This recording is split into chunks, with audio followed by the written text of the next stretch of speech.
నమస్తే అండి. Welcome to cook with Manju. ఇవాళ మనము నోట్లో వేసుకుంటే వెన్న పూసలా కరిగిపోయే గాజర్ హల్వా ఎలా ప్రిపేర్ చేయాలో చూద్దాము. ఇలా ప్రిపేర్ చేశారంటేనంటే స్వీట్ అంటే ఇష్టం లేని వాళ్ళు కూడా మరీ ఇష్టంగా తింటారు. అంత బాగుంటుంది. ఇక్కడ 1/2 kg దాకా నేను గాజర్ తీసుకుంటున్నాను. ఈ గాజర్ను ఒక 2-3 సార్లు ఇలా మంచిగా నీట్గా కడిగేసుకోవాలి. కడుక్కున్న తర్వాత ఈ చివర్లు ఉంటాయి కదా, అది మనం కట్ చేసుకొని తీసేసేయాలి. తర్వాత ఈ గాజర్ని మనము గ్రేటర్ తోటి తురుముకోవాలి. తురిమేటప్పుడు ఇలా సన్న హోల్స్ ఉండే సైడ్ నుంచి తురుముకున్నామంటేనంటే మనం గాజర్ ఫ్రై చేసుకుంటాం కదా నేతిలో, అప్పుడు మనకు తొందరగా ఫ్రై అయిపోతుందన్నమాట. మనం తీసుకున్న ఈ గాజర్ అంతా కూడా మనం ఇలా తురిమేసుకొని రెడీగా పెట్టేసుకోవాలి. నెక్స్ట్ ఇక్కడ మనం గాజరు నేతిలో వేపుకోవాలి కాబట్టి ఒక 2 టేబుల్ స్పూన్స్ వరకు నెయ్యి తీసుకుందాం. ఇప్పుడు పాన్ పెట్టేసుకొని నెయ్యి వేసుకోవాలి. నెయ్యి కొంచెం కరగాలి. నెయ్యి కరిగిన తర్వాత ఇప్పుడు మనం ఇందులో తురిమి పెట్టేసుకున్న గాజర్ వేసుకుందాం. గాజర్ వేసేసుకున్న తర్వాత ఒక 2-3 నిమిషాలు ఈ గాజర్ని మనము ఈ నేతిలో వేపుకుంటూ ఉండాలండి. మాడకుండా చూసుకోవాలి. ఇలా వేపుకునేటప్పుడు ఫ్లేమ్ను పెంచొద్దు. సిమ్లో లేదంటే మీడియంలో పెట్టేసుకొని మాత్రమే వేపుకోవాలి గాజర్ను. ఇలా వేపుతూ ఉండంగానే మనకు గాజర్ అనేది కొంచెం నేతిలో మగ్గుతుంది అన్నమాట. కానీ ఇలా కలుపుకుంటూనే ఉండాలి. ఇక్కడ చూసారు కదా, ముందు మనం వేసిన దానికంటే ఇప్పుడు మనకు నేతిలో గాజర్ అనేది మంచిగా మగ్గిందనమాట. ఇలా మగ్గిన తర్వాత ఈ గాజర్ నేతిలో ఇప్పుడు కొంచెం ఇలా మ్యాష్ చేసుకోవాలన్నమాట.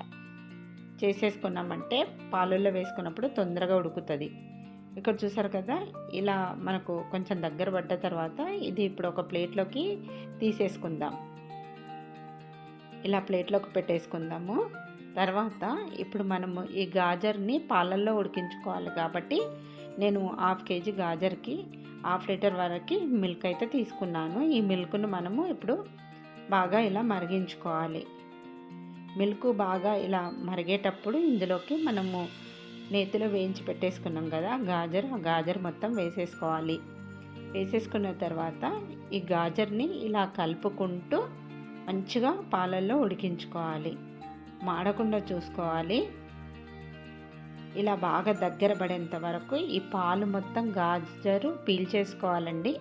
మధ్యలో కలుపుకుంటూ ఉడికిస్తూ ఉండాలి. ఇప్పుడు మనము షుగర్ చూద్దాము. ఇక్కడ 5 టేబుల్ స్పూన్స్ వరకు షుగర్ అనేది తీసుకుంటున్నాను. తర్వాత కండెన్స్డ్ మిల్క్ తీసుకుంటున్నాను. 200 ml తీసుకుంటున్నాను కాబట్టి షుగర్ అనేది కొంచెం తగ్గించి తీసుకుంటున్నాను. ఇక్కడ కొన్ని ఆల్మండ్ తీసుకుంటున్నాను. తర్వాత వాటర్ మిలన్ సీడ్స్, ఇవి కంపల్సరీగా వేసుకోండి. టేస్ట్ చాలా బాగుంటుంది ఇవి వేసుకోవడం వల్ల. అండ్ కొన్ని కాజులు తీసుకోవాలి. నెక్స్ట్ ఇలాయచీని మంచిగా పొడి చేసేసుకొని వేసుకోవాలి. తర్వాత ఇప్పుడు మనము మళ్ళీ ఈ గాజర్ను కలుపుకుందాము. ఇక్కడ చూసారు కదా, కొద్దిగా ఇలా గాజర్ అనేది పాలల్లో ఉడుకుతూ దగ్గరకు అవుతూ ఉంటుందన్నమాట. ఫ్లేమ్ను మీడియంలో పెట్టేసుకొని మంచిగా కలుపుకుంటూ ఉండాలి. నేనైతే ఇక్కడ కండెన్స్డ్ మిల్క్ వాడుతున్నాను కాబట్టి షుగర్ తగ్గించి తీసుకున్నాను. మీరు కండెన్స్డ్ మిల్క్ వాడకపోతే షుగర్ అనేది 5 టేబుల్ స్పూన్ వేసుకున్నాం కదా, ఇంకొక 2-3 స్పూన్ల వరకు కూడా మీరు వేసుకోవచ్చు. మీ ఇష్టాన్ని బట్టి షుగర్ అనేది యాడ్ చేసుకోవచ్చు. ఇక్కడ చూస్తున్నారు కదా, కొద్దిసేపటికి మనకి ఇలా దగ్గర పడిపోతుంది. ఇలా దగ్గర పడ్డ తర్వాతనే మీరు ఇందులోకి షుగర్ వేసేసుకోండి. షుగర్ వేసేసుకున్న తర్వాత మంచిగా కలుపుకోవాలి. షుగర్ వేసుకున్నప్పుడు కొంచెం లూజ్ అవుతుంది. మళ్ళీ మనం కలిపినామంటే మనకి గాజర్ అనేది మళ్ళీ దగ్గర పడిపోతుంది. ఇలా కలుపుకుంటూ ఉండాలి.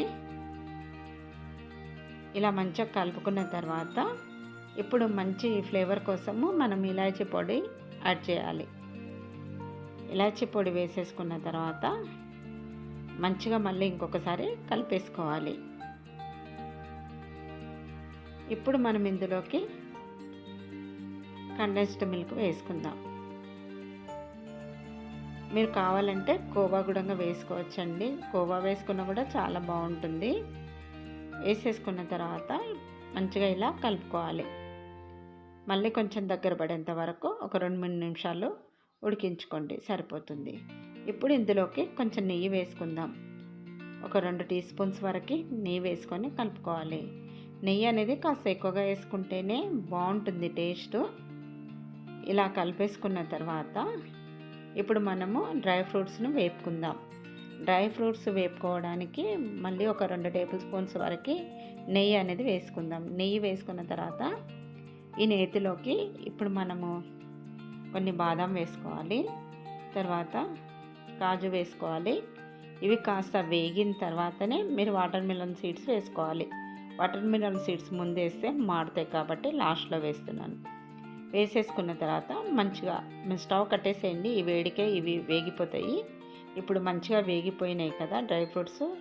ఈ గాజర్ హల్వాను ఒకసారి కలిపేసుకొని మనం వేపి పెట్టేసుకున్న డ్రై ఫ్రూట్స్ని ఈ గాజర్ హల్వాలో వేసేసుకోవాలి. వేసేసుకున్న తర్వాత అంతా మంచిగా కలిసేటట్టు కలుపుకోవాలి. డ్రై ఫ్రూట్స్ కొంచెం ఎక్కువగానే వేసుకోవాలండి. డ్రై ఫ్రూట్స్ అయినా అలాగే నెయ్యి అయినా ఎక్కువగా వేసుకుంటేనే టేస్ట్ అనేది చాలా బాగుంటుంది. చాలా చాలా బాగుంటుంది. ఫ్రిడ్జ్లో పెట్టి ఇచ్చారంటే పిల్లలైతే మస్తు ఇష్టంగా తింటారండి. చాలా చాలా బాగుంటుంది. మరి మీకు ఈ రెసిపీ నచ్చినట్టయితే తప్పకుండా ట్రై చేసి ఎలా వచ్చిందో నాకు కామెంట్ రూపంలో తెలపండి. మరిన్ని ఇంట్రెస్టింగ్ వీడియోస్ కోసం ప్లీజ్ నా ఛానల్ని సబ్స్క్రైబ్ చేయండి. అలాగే లైక్ ఇవ్వడం అయితే మర్చిపోకండి. ప్లీజ్ అండి వీడియోని అయితే లైక్ చేయండి. Thanks for watching my video.